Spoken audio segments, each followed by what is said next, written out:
Good evening, everyone, and welcome to Bridgestone Ice Desk at 2018 Skate America. Nick McCarville here with you, and what's going to be an absolutely wonderful weekend of figure skating at the Angel of the Winds Arena in Everett, Washington. Can you believe it? That we're already starting the Grand Prix series. We're kicking off the next series, the next quad of figure skating, heading toward Beijing in 2022. I cannot believe it. Pyeongchang feels like it's just a few days ago, and here we are starting into a new season of figure skating. It's not just me here at the Bridgestone Ice Desk. Let's go ahead and meet the other folks a part of our Bridgestone Ice Desk this weekend here at Skate America. Brooke Castile is a 2007 U.S. Pairs champion. Michael Weiss is a three-time champion in the U.S. and a two-time Olympian, and another two-time Olympian, seven-time ice dance champ for Great Britain. Sinead Kerr, you guys welcome. And first off, 1,204 days away from Beijing 2022. It kind of all starts right here. So excited for it. Mike, let's start with you. And the first Grand Prix of a new quad. What are the expectations on the skaters here this weekend? We've got a lot of great skaters to look forward to here at Skate America. Well, I think it's a little bit different for everybody. You talk about somebody like Nathan Chen, where he was an overwhelming favorite for the Olympics, and you know, didn't do a great short program, disastrous really, came back, killed everybody in the free skate. So then he went on to win his first world championship. So now it's kind of like Nathan in 4 years is going to be the Olympic champion. It's just a matter of who's going to challenge him. I think that's kind of the feeling in men's figure skating. So he's got that 4 years to build. But then when you think into the ladies event, we were talking about this a little bit earlier, the ladies event might be a lot different situation where the ladies' turnover is a lot faster. The women who may be winning this year and next year might not be around. It might not be relevant by the time the next Olympics come around in 4 years. So it's like, because the ladies doing quad lutzes now and quad flips and doing the quads that we thought were so amazing that men were doing, now the women are doing it, and they're doing it at a young age, and there's many of them that are young. So who knows? Somebody who has a great year this year, next year, maybe, you know, out in the ladies event. But for the men, it's certainly in the pairs and the dance, you're building for that 4 year. Well, and I made the point earlier, who was your 2015 ladies world champion? Elizaveta Tuktamasheva, who didn't even make the Olympics, and now that's just Russia in and of itself, how strong it is there. But Brooke Castile, when you look at skaters, we've got a lot of veterans here this weekend. We also have a lot of new names. What's the difference in a post-Olympic season for the veterans versus the up-and-comers? Well, I think for the up-and-comers, you had a full off-season to prepare. You didn't have that Olympic hangover to have to deal with.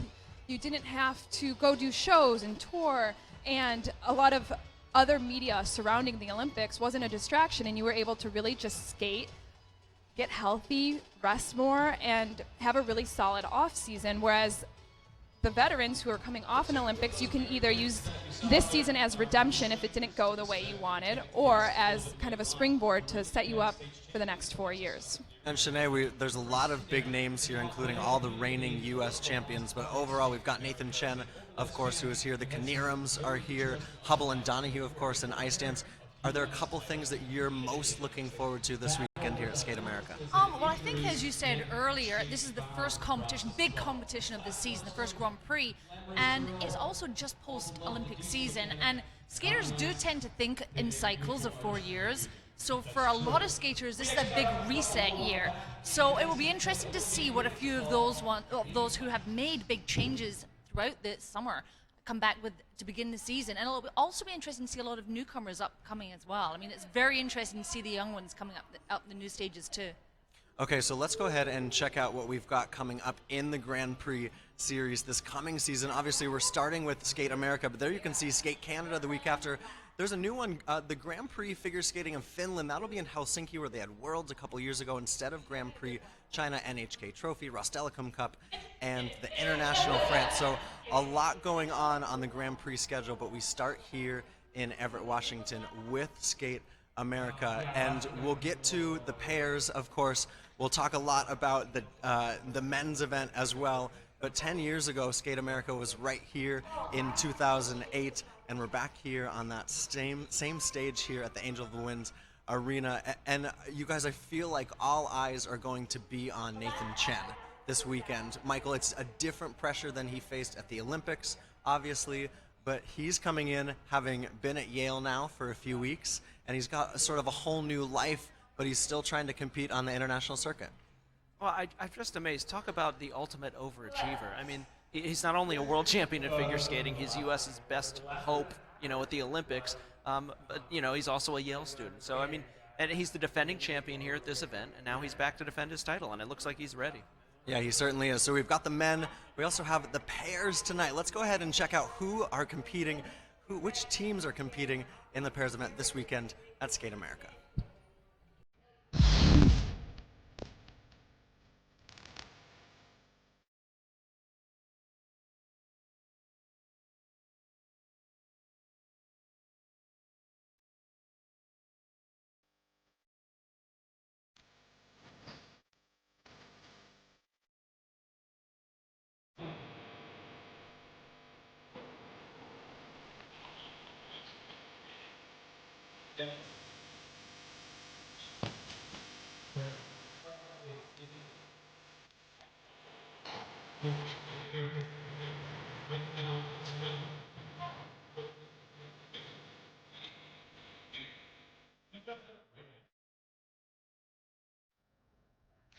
Okay, thank you so much to Rusty Kath right here inside the Angel of the Winds Arena in Everett, Washington. Welcome to all of you who are watching with us inside the arena. If you want to hang out with us, we're just outside of section 118.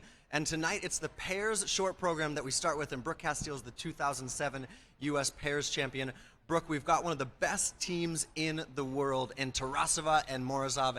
Everyone in this field is going to be chasing the Russians. Yeah, I definitely think they're the clear favorites. And even for them, it's almost like a practice where they can kind of get their feet wet, test out their new programs, and there's not very much pressure. I think a lot of the excitement will come with two of the American teams who have a pretty good shot at medals and kind of to set the tone for their next Olympic quad as the top American teams. And the rest of the field is pretty open. There's a lot of young teams here. I think half of the event, this is their first Grand Prix. Wow. So it's pretty exciting to see kind of the unknown, like who is going to be the next up-and-comer in pairs. Yeah, certainly, and we're excited about the American teams, the Kanirams, the reigning U.S. champions. They've been training with Alyona Savchenko. She's not here with them this weekend. Their choreographer is here working with them this weekend. But, Michael, it's a chance for them to come off of the Olympics and see if they can go that next step in the international circuit. I think it's an interesting contrast between the Kanirams and Kane and Leduc, because the Kanirams are coming up. They made an Olympic team, which is, a lot of times the ultimate goal of all of us is to make that Olympic team. And they had that high and that adrenaline, and now it's like that, okay, can I continue that, and can we build to that again in another 4 years? Where in contrast, Kane and Leduc, they didn't go to the Olympics, so they trained all that time. They trained over the summer, and this is their first event, and they're excited to be here. I think we talked about this too. It's like sometimes when you're younger and you're newer and you're fresher, you haven't had that experience of going to Worlds, going to the Olympics and all those things. You're excited. You're like, Skate America's a big event. I want to be there. Whereas sometimes if you've been to these events before, it's like, oh, it's just Skate America. We're going to build to Skate Canada at the end of the year.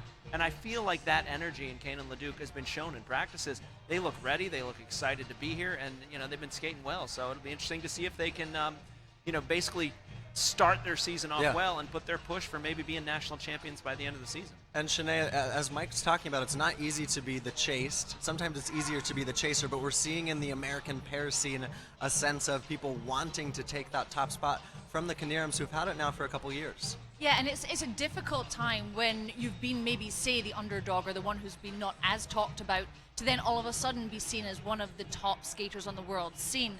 It is a little bit of a different feeling and a slightly easier feeling to come in as the underdog. There's not that expectation and there's not that pressure on you. So it is a little easier for Kane and Leduc from that point of view, but they still have to prove themselves out here, and everyone does. So it's that's what's going to make it a little bit interesting in US pairs coming up this season, actually. I mean, there's a kind of opening, as Brooke touched on earlier, with the pairs in general in the world at the moment, with a few retirements after the Olympic season. So I think it leaves a spot open for a US team to head up there in the World Championships, in the world rankings. So it might be a matter of which US team it is. Yeah, certainly. And Brooke, how have those teams and how's everyone looked in practice so far in general this weekend? Well, to add to what you were saying about the pair event last year at the Olympics was one of the strongest we've ever seen. A lot of those teams have retired or are hurt this year or have found new partners, but in the US, all of the top 5 teams have stayed together, which is pretty rare. Usually after an Olympic quad, a lot of people either retire or move on. And so I think that's an advantage for the American teams to really come in to maybe not as strong of a world field and try to stake their claim where we've never been able to stake a claim as an American in pairs. Yeah. And I think this is the best opportunity they have to do it. I think it's been 12 years since a U.S. pair team has won a Grand Prix event, which is a long time. We've had medals, we've never won it. And if we're going to take U.S. pair skating to the next level, they're going to have to start being competitive and winning at these Grand Prix events. And I think sticking together and sticking around is one of the best ways to do that. Well, and that's something for Ashley Kane and Tim LeDuc. They've only been together for a couple years, but they seem like they're coming into their own. One thing, I want to talk about the rule changes this quad, but before we get to that, I do want to, for the viewers out there, figure skating very well, but for Tarasova and Morozov, we were actually talking about it earlier, they could actually walk into this season feeling like the favorites internationally, not just here at Skate America, but what sets them apart as a team versus what we're going to see from the rest of, because everyone else to me here feels like they're playing for second. Yeah, they have an ease to their skating, and as we all know, pair skating is not easy. It's very difficult, and they make it look so simple and easy, and that's a testament to how good they are. Everything they do fast, they do big, they cover the ice better than most teams, and they have extremely strong classic lines, which I think really sets them apart, especially in this field. And I think that for them, like I said, this is kind of just, let's get our feet wet, let's feel the season out, let's try some new things, and we'll probably see a lot of great things from them. I just feel like there's something intangible about a team that is like the overwhelming favorite and the one that's better. And it's hard to say. It's like when they come out on the ice in practice, you just know. You're like, even if you didn't know skating, you're like, yeah, that's the best team. Yeah. You They know, look it's like confident but still relaxed. Yeah, Like, I see got that this. in them. I see that in like Nathan Chen. I see Yeah. that, and Brady Tennell here, and it's the first time I've seen that in her. Before as we were saying, she was up and coming. Now she's a U.S. Ladies National Champion, and she kind of has that swagger when she was out on the ice in the last few practices. And you're like, yeah, that might be the best one out here. And when you look at these pairs teams artistically, I kind of turn to you as our ice dance expert, obviously, but Tarasova and Morozov do so well artistically to express themselves as well. Yeah, well, a lot of the pairs teams have been using ice dance choreographers, and I think that's really starting to show. And yeah, I think you're right. I think with Tarasov and Morozov, they try something different with the short program. They tried it different last year, and I think they're trying a similar kind of idea this year as well. And it's interesting. It's interesting seeing the pairs skaters trying to adapt and become more like ice dancers in a way, and the ice dancers trying to become more like pair skaters. We're all teaming up in the different disciplines. Let's go ahead and check out those rule changes. It's a new quad, so we've got some new rules, and the biggest one is that +5, the -5 to +5 on the grades of execution. We'll talk about that in a second. But then you also can see the second half bonus that now has gone away. In the short program, it's just the final jump element. In the free skate, it's the last 3 jump elements. In the free program, length that has changed to 4 minutes for all of the different disciplines. And then you see eliminated elements for pairs, Brooke, it's the spin, and for men, Mike, it's the jumping pass. But I think the biggest thing, Mike, is that -5 to +5. How's that going to play out when we look at these programs this coming quad? It's going to be interesting to see how it plays out. Number one, you could potentially have much more bonuses when you do something well. Obviously, you can have +5, so you would naturally think, well, the scores are going to be higher. Well, not necessarily, because number one, the program is now shorter for the men. It's down to 4 minutes. And number two, you have one less jumping pass. So you might be getting more on each grade of execution, but you're going to have less opportunity to get that more, if that makes any sense. But then also the fact that when I've completely lost my train of thought. So, what do you think? The grades of execution. Where was I going with that? I'll get back to it. I'll That's remember fine. in a That's second. all right. With the +5 and -5, it means that the mistakes are going to play a big part, because before, if you made a small error on a jump, you might get like a -1, but if you had a big fall, you would only get a -3. Whereas now, if you make a major fall or a major mistake, you're going to be looking at -5 as comparison to someone who maybe just does a slight wobble on the jump and gets a -1, and someone who does a perfect jump who gets a +5. That's a huge difference. So I think it's going to take into play a little bit the risk factor of what people are trying out there, because they're not going to want to risk losing that amount of scores by getting a -5. You're taking fewer risks, right? I just snapped back Yeah, to go, you're reality. back. He's Oh, back. there goes gravity. No, my point was. No, my point was that I think when these guys go out there now, they're taking much more risk, or they're they're taking much more risk because there's a bigger reward, but then there's bigger consequence if they fall. So it's like, okay, are they going to take that risk, or are they going to take it a little bit back? Because if I mess up, now it's -5 points instead of -3 points. Well, and if you do something well, it's +5. So you're gonna be rewarded more for quality versus just quantity, which it's been kind of hyped up in the last Olympics. It's quad. Yeah, and the sport is Nathan do six? Yeah, Six yes, quads. he did it. The sport is already pushing itself far enough. So now they're kind of saying, let's maybe pull back a little bit. I really like the rule change of all of the free skates are 4 minutes now. Yes. There's a little less in the men's. There's a little less in the pairs. It just feels like, and also the jumping passes, I think, Zagitova used that rule to her advantage. Yeah. Props to her. She's an Olympic champion. But it just now presents more of a balanced program overall for all of the skaters. Yeah, you're not going to see people not jump for the entire first half of their program and backload everything. You're going to see a more well-balanced program. It's a little bit shorter, and it's going to have a little fewer jumps, so maybe potentially there's going to be more program involved, and I think in the men we'll certainly see that. Okay, so what I'm going to ask for from my panel is some predictions for this weekend.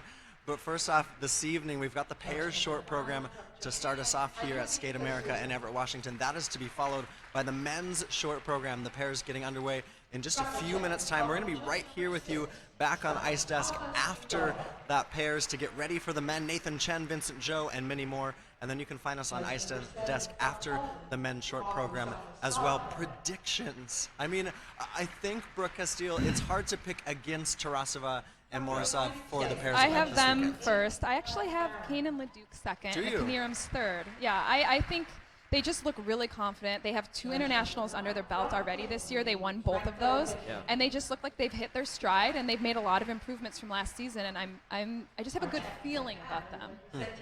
I completely agree. Same thing with her. That makes 3. 3 for 3. I think it's pretty clear. The pairs event, it seems pretty clear. Maybe the Yeah, I dance mean, event will I be would the be same. surprised if it was anything else. Yeah. other You than could that. maybe throw the second Russian team in there. There's another Russian team as well as a couple German teams here this weekend. But you guys excited to be back alongside you here. What are your predictions? Oh, I don't have to make any predictions as host, do I? I just get to critique you guys when you're wrong. I would be hard pressed to go against what you're talking about, but I think maybe one of the German teams or that second Russian team, Efimova, and her partner, I think they have the opportunity to maybe wrestle into the top 3. But I think we could be in for some surprises, and especially the other thing that we were talking about before we came on air is that a lot of these skaters are still using this as practice time. Yeah, it And was that's not something you usually see in the Grand Prix. Yeah, we were watching practices yesterday, and all of the ladies on their practice did full, long run-throughs. At competition practice, that's unheard of. So you can really see that everyone is still training. It's a shorter off season when you do have an Olympics that year, and everyone looks like they're still kind of trying to figure everything out. Yeah, certainly it is the first Grand Prix of the next one. You want the No, last I was word, saying, baby? I just saw that in the men's event, in the men's practice too. Yeah. They were doing practices that I would never see at a World Championships. They were just drilling and repetition of quads, where normally you'd be much more reserved to try 3 of them, hit 3 of them. They're treating it more like, okay, this is early in the season, we're training, we're like they're getting still ready for training through when we're, this. yeah, exactly. Yeah, coaches had video cameras out and everything, which is more what you would do Does at that home. surprise you? It doesn't. I mean, as Brooke said, this is a shorter cycle post-Olympic year. I mean, you're always so tired after Olympics and Worlds that you take that time out to kind of reassess and reevaluate things. And so I think it feels like for the skaters, the practice time for them is shorter, and this is the first Grand Prix. Yeah. So, yeah, this is still a training tool for them, I think. All right, here we go. You can hear it inside the arena. We're about to get started. Skate America, the Grand Prix Series is starting for 2018. Now, if you didn't know, you can go to the NBC Sports Gold app and get the figure skating pass. That's where tonight's pair short program is, as well as the men. We're going to be right here with you again on Ice Desk, on the Bridgestone Ice Desk here at Skate America after that. And we'll be talking all things #Skate America. For now, it's goodbye from Everett, and we'll talk to you again soon. Enjoy the pairs event.